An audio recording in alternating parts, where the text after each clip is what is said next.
All right, welcome to this explainer. We are diving straight into a high-yield review for your electrical supply and machines exam, and we're zeroing in on the four key calculation areas. The goal here is problem solving, so let's get right to it. So here's the game plan. We're going to hit transformers, then motors, then system analysis and faults. After all that, we'll wrap up with a quick quiz and a little bonus concept, just to make sure everything sticks. All right, first up, transformers. For any real calculations, we can't just treat them like a magic black box, right? We need an actual electrical model. So let's break down exactly how we build that equivalent circuit. So how do we do that? Well, the key is to figure out its equivalent circuit. That's what lets us account for all those real-world imperfections. And the way we find the values for this circuit model is by doing two pretty standard non-destructive tests. Okay, so here's the kind of data you'll typically see in an exam, coming from those two key tests. You've got the open circuit test, which is done at the rated voltage, and that's how we measure the iron losses, the constant energy it takes to magnetize the core.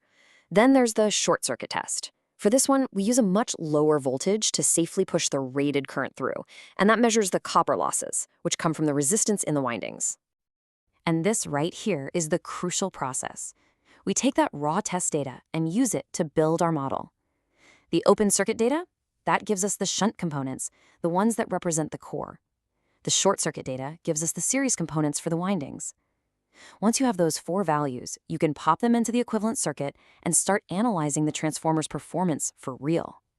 And with our shiny new circuit model, we can finally calculate two absolutely crucial performance metrics. First, voltage regulation. This tells us how much the output voltage sags under load. Lower is always better. And then, of course, efficiency, which is all about how much power is being lost as heat. Both are super important for any real-world application. Now, this is so important. You have to avoid these common traps. Just burn this into your brain. Open circuit is for iron losses, short circuit is for copper losses. And maybe the biggest one, always make sure all your impedances, voltages, and currents are referred to the same side of the transformer before you start doing the math. Mess that up, and everything that follows is wrong. All right, let's switch gears and talk about induction motors. We're going to see how to tackle the core calculations you're definitely going to face. I mean, these things are the workhorses of industry, so understanding them is absolutely critical. Okay, if there's one concept you need to get for induction motors, it's slip. It's really the whole key. The stator creates this magnetic field that's spinning at what we call synchronous speed. The rotor, well, it tries to catch up, but it never quite can. It always slips behind. And that difference, that slip, is what induces current in the rotor and creates the torque. It's simple. No slip, no torque. So, this is a classic problem you might see. The first thing you've got to notice is that the motor is star connected. That's the key. It means the voltage across any single winding is not the 400 V line voltage. So your first step every time is to find the phase voltage by dividing the line voltage by the square root of 3. Once you have that, it's just good old Ohm's law to get the phase current. Seriously, watch out for these pitfalls. The number one mistake people make is mixing up line and phase values. Just remember this rule. For star, currents are the same, voltages are different. For delta, voltages are the same, currents are different. If you can nail that, you are honestly halfway there. Okay, let's zoom out a bit. Calculating values for a whole system, with multiple generators, transformers, and loads, can get incredibly messy, especially with all the different voltage levels. That's where the per-unit system comes in. It's a really elegant solution to this whole problem.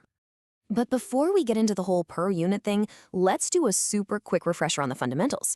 These relationships you see here for voltage and current in star and delta systems, yeah, you need to know these in your sleep for the exam. They have to be second nature.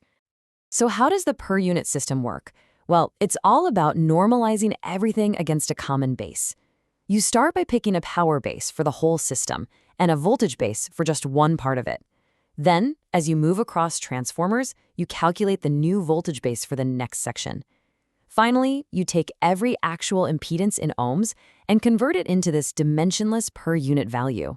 You just divide the actual value by its local base impedance. And this is why we go through all that trouble.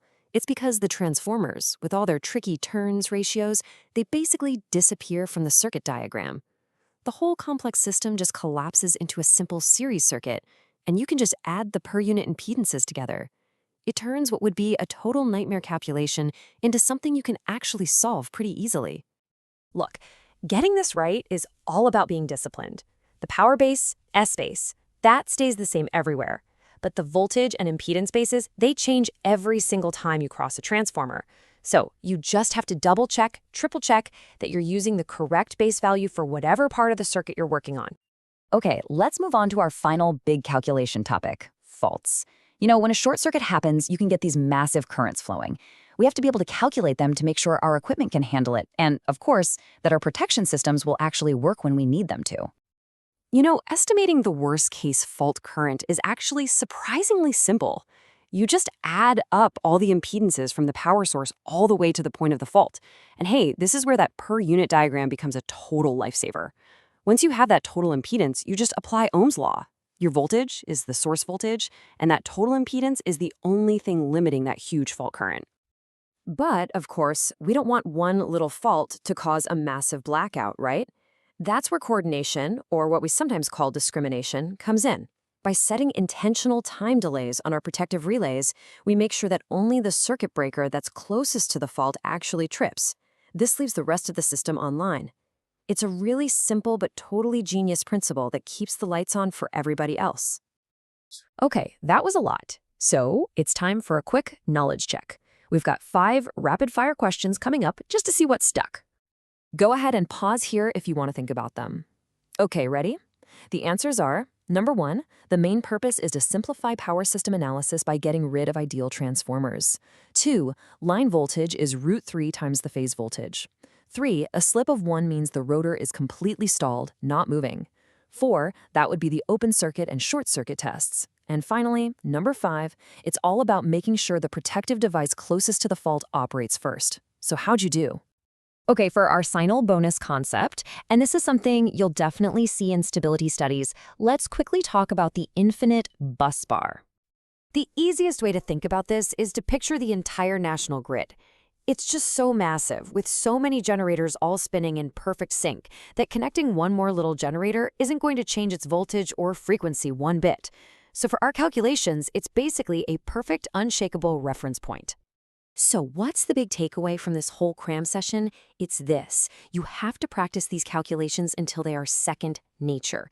But while you're doing that, always try to connect the numbers back to the physical principles, the why behind how these machines and systems actually work.